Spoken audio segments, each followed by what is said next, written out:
In December 2023, in Brookfield, Wisconsin, police received a series of emergency calls from a woman reporting that a man was shooting near her house. However, when officers arrived at the scene, they found no evidence of any shooting incident.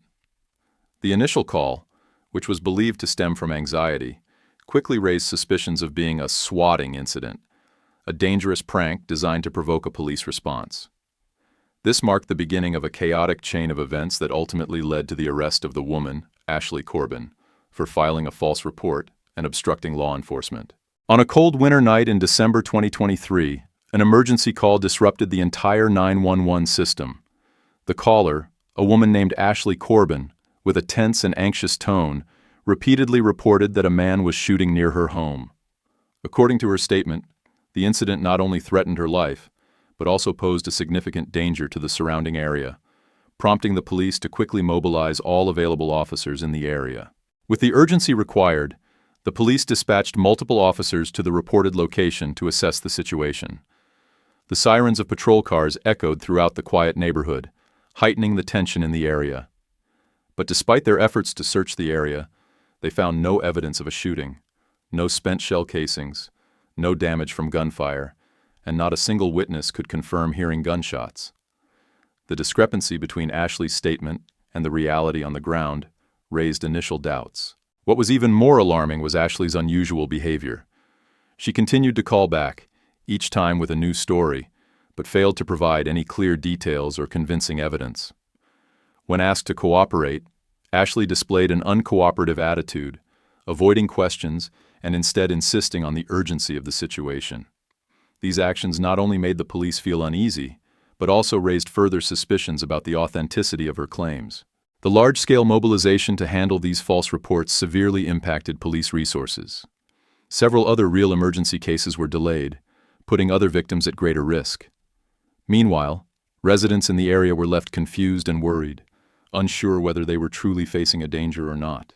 These suspicions led the police to closely monitor Ashley, eventually launching a comprehensive investigation to uncover the motive behind her calls. The incident not only highlighted a significant waste of public resources, but also marked the beginning of a chaotic sequence of events that would ultimately lead Ashley Corbin into legal trouble. Throughout the unfolding of the events, Ashley Corbin exhibited clear signs of being intoxicated, which greatly intensified the chaos and challenges faced by authorities. Her calls to the 911 emergency line were not only frequent, but were also made from an anonymous number, complicating the verification process. With each contact, Ashley used profanity, sometimes becoming agitated and uncontrollable, hindering dispatchers' efforts to gather important information. Her remarks were not only disruptive but also reflected psychological instability, further escalating the situation. Instead of assisting the police by providing specific information, Ashley remained stubborn and uncooperative, frequently making contradictory or unfounded statements. When asked to provide evidence, such as security camera footage, which she had claimed to possess in an earlier call, she continuously avoided or fabricated excuses. These behaviors not only delayed the investigation, but also created a tangled picture, making it difficult for the police to determine whether there was any real danger. Her intoxicated state became more apparent as her voice in the calls grew slurred, incoherent, sometimes even interrupted or fragmented, making it difficult for the officers to gather specific details. This lack of cooperation not only caused frustration and disorder within the 911 system, but also led to a significant waste of resources, with a considerable number of officers and vehicles deployed to handle an unclear situation, while real emergencies risked being overlooked. Ashley's actions not only reflected a severe lack of awareness, but also forced the police into managing a false crisis, impacting their ability to protect the community.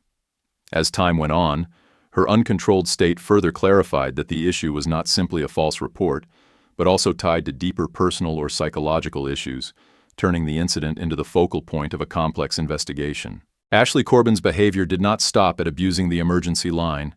It escalated into actions that insulted and directly challenged law enforcement officers, forcing them to handle a situation far more tense than necessary. In their exchanges, Ashley used offensive language, insulted law enforcement officers, and even made threats, requiring the officers to remain calm to avoid complicating the situation further. These actions not only demonstrated a blatant disrespect for the law, but also led to her being investigated and prosecuted on serious charges, including filing a false report and obstructing law enforcement. The investigation to confirm Ashley's identity required meticulous work and high levels of coordination among authorities. Although she attempted to hide her identity by using an anonymous number, the police traced her through the familiar voice from previous false reports, combined with data from prior investigations. The internal database, which stored information related to incidents involving her, allowed law enforcement to pinpoint her last known address. This identification was based not only on technology, but also on an understanding of Ashley's repetitive behavior in similar cases. When the police approached Ashley's address, she did not immediately appear.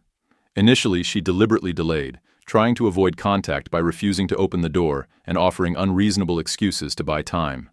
After the police took enforcement steps, she continued to resist strongly, both verbally and physically. Ashley not only used crude insults, but also deliberately challenged the authority of the police, refusing to comply with basic requests, such as standing still or putting her hands out for handcuffing. Her non-cooperation made the arrest process more difficult and prolonged, forcing the officers to use stronger measures to control the situation. Throughout this process, Ashley's aggressive and uncooperative attitude not only severely obstructed the officers' duties, but also escalated the risk of conflict. Her insults and acts of resistance not only damaged her personal reputation, but also painted her as a public safety threat, reinforcing the foundation for the prosecution of more serious charges.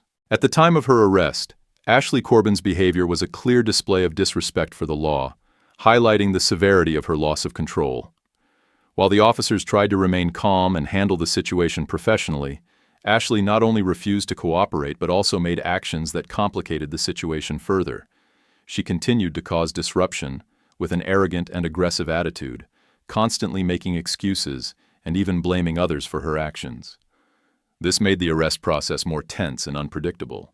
While the officers faced Ashley's clear non-cooperation, they not only had to patiently explain and ask her to comply, but also had to ensure the entire process was conducted safely and without incident. This required the officers to be extremely cautious, not only to control her behavior, but also to protect the lives and safety of everyone involved, from herself and the officers to those around her who might be affected by this chaotic situation. These tensions not only increased the complexity of the officer's job, but also made the situation far more difficult than a typical arrest. Ashley's delaying tactics, defiance, and unreasonable attitude throughout the arrest process further highlighted her lack of control, not only in her behavior, but also in her sobriety. She not only ignored lawful requests, but also showed a disregard for the potential legal consequences.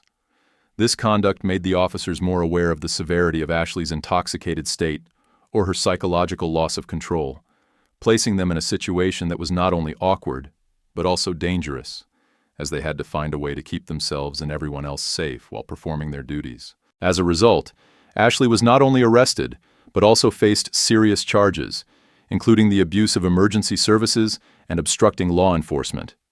This reckless behavior exposed her to severe legal consequences, while also highlighting the waste of resources and time caused by her irresponsible actions. After her arrest, Ashley Corbin faced serious charges, including felony swatting, a dangerous act that not only puts lives at risk, but also causes a significant waste of public resources, and misdemeanor obstruction of justice, which reflected her blatant defiance against law enforcement. These charges attracted public attention, especially as swatting became an increasingly dangerous and prevalent issue, endangering the lives of police officers and threatening the security of the community. During the trial, Ashley opted for a no-contest plea to the more serious charge of swatting, meaning she neither admitted nor denied the crime, but accepted the court's punishment. This decision suggested that she may have wanted to avoid a lengthy and public trial, which could expose her to greater scrutiny. However, pleading no contest was also seen as an indirect admission of responsibility, particularly given the overwhelming evidence against her. The court sentenced Ashley to 1.5 years in prison, emphasizing the gravity of swatting, a crime that can have deadly consequences.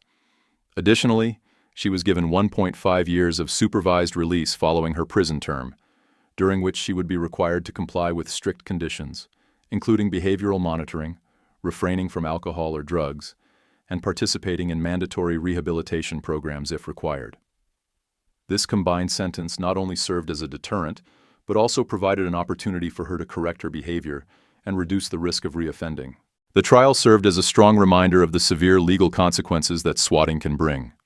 The judge, during sentencing, emphasized that actions like Ashley's not only waste social resources, but also cause widespread fear and threaten innocent lives.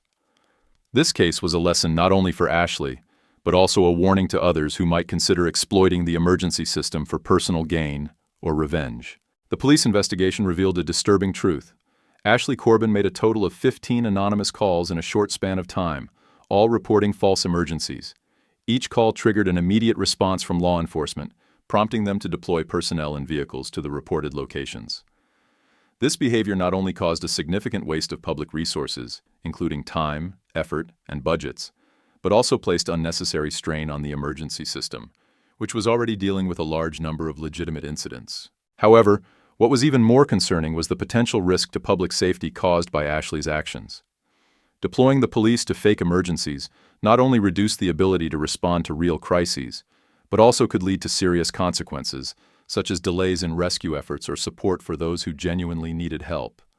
In extreme cases, swatting could even result in dangerous confrontations, as officers, prepared for violent situations, might inadvertently harm or endanger innocent lives. Ashley's actions also eroded public trust in the emergency system.